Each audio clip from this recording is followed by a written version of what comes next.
Ladies and gentleman, ಪಂಚರಾಜ್ಯ ಚುನಾವಣೆಯೇನೋ ಆಯಿತು. ಆದ್ರೆ ಈ ಚುನಾವಣೆ ರಾಜ್ಯ ಕಾಂಗ್ರೆಸ್ನಲ್ಲಿ ದೊಡ್ಡ ಸಂಚಲನವನ್ನ ಸೃಷ್ಟಿಸಿದೆ. ಈ ಚುನಾವಣೆ ಸಿಎಂ ಸಿದ್ದರಾಮಯ್ಯ ಅವರ ಕುರ್ಚಿಯನ್ನ ಭದ್ರಗೊಳಿಸುತ್ತಾ ಪಂಚರಾಜ್ಯ ಚುನಾವಣೆಯ ಫಲಿತಾಂಶ ಡಿಸಿಎಂ ಡಿಕೆ ಶಿವಕುಮಾರ್ ಅವರ ಕುರ್ಚಿ ಕನಸನ್ನ ಭಗ್ನಗೊಳಿಸುತ್ತಾ.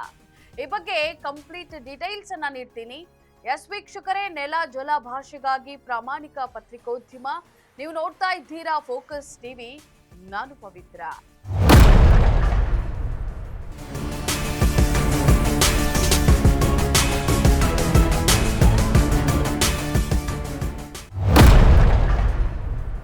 ವೀಕ್ಷಕರೇ, ತಮಿಳುನಾಡು, ಪುದುಚೇರಿ, ಕೇರಳ, ಅಸ್ಸಾಂ, ವೆಸ್ಟ್ ಬೆಂಗಾಲ್ನಲ್ಲಿ ಚುನಾವಣೆ ಕೊನೆಗೊಂಡಿದ್ದು ಎಕ್ಸಿಟ್ ಪೋಲ್ ರಿಪೋರ್ಟ್ ಬಂದಿದೆ. ಅನೇಕ ಸಂಸ್ಥೆಗಳು ನಡೆಸಿದಂತ ಈ ಸಮೀಕ್ಷೆಯಲ್ಲಿ 5 ರಾಜ್ಯಗಳ ಭವಿಷ್ಯ ಬಹಿರಂಗವಾಗಿದೆ.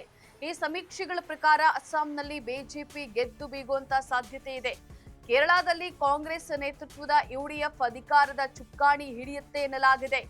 ತಮಿಳುನಾಡಿನಲ್ಲಿ ಮತ್ತೆ ಡಿಎಂಕೆ ಗೆಲ್ಲುವಂತಹ ಸಾಧ್ಯತೆ ಇದ್ದು, ನಟ ವಿಜಯ್ ಅವರ ಟಿವಿಕೆ ಗೇಮ್ ಚೇಂಜರ್ ಆಗುತ್ತೆ ಎನ್ನಲಾಗ್ತಾ ಇದೆ. ಪುದುಚೇರಿಯಲ್ಲಿ ಬಿಜೆಪಿ ನೇತೃತ್ವದ ಎನ್ಡಿಎ ಅಧಿಕಾರಕ್ಕೆ ಬರುತ್ತೆ ಅಂತ ಹೇಳಲಾಗ್ತಾ ಇದೆ. ಇನ್ನು ಪಶ್ಚಿಮ ಬಂಗಾಳದಲ್ಲಿ ದೀದಿ ಆಡಳಿತ ಅಂತ್ಯ ಕಂಡು ಕಮಲ ಅರಳುವಂತ ಸಾಧ್ಯತೆ ಇದೆ ಅಂತ ಹೇಳಿ ಸಮೀಕ್ಷೆಗಳು ಹೇಳ್ತಾ ಇವೆ. ವೀಕ್ಷಕರೇ, ಚುನಾವಣಾ ಸಮೀಕ್ಷೆ ಹೊರಬಿದ್ದ ಮೇಲಂತೂ ಸಿಎಂ ಸಿದ್ದರಾಮಯ್ಯ ಅವರ ಮನಸ್ಸು ನಿರಾಳವಾಗಿದೆಯೋ ಏನೋ. ಯಾಕಂದ್ರೆ 5 ರಾಜ್ಯಗಳಲ್ಲಿ ಬಹುತೇಕ 3 ರಾಜ್ಯಗಳಲ್ಲಿ ಬಿಜೆಪಿ ಗೆಲ್ಲುತ್ತೆ.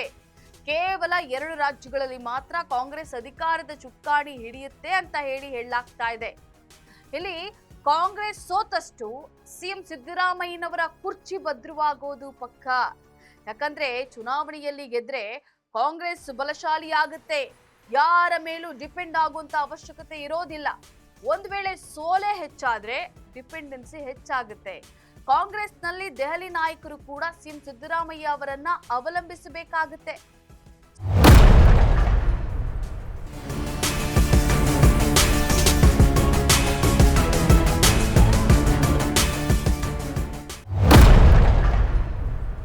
ಸೊ ಕಾಂಗ್ರೆಸ್ಗೆ ಸೋಲಿನ ಭೀತಿ, ಸಿದ್ದರಾಮಯ್ಯಗೆ ಕುರ್ಚಿ ಭದ್ರವಾದ ಖುಷಿ.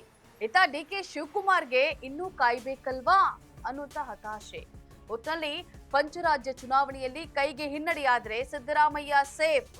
ಸೊ ಡಿಕೆ ಶಿವಕುಮಾರ್ ಇನ್ನೂ ಕಾಯಲೇಬೇಕು. ಇದಾಗಿತ್ತು ಈ ಕ್ಷಣದ ಪೊಲಿಟಿಕಲ್ ಅಪ್ಡೇಟ್ಸ್.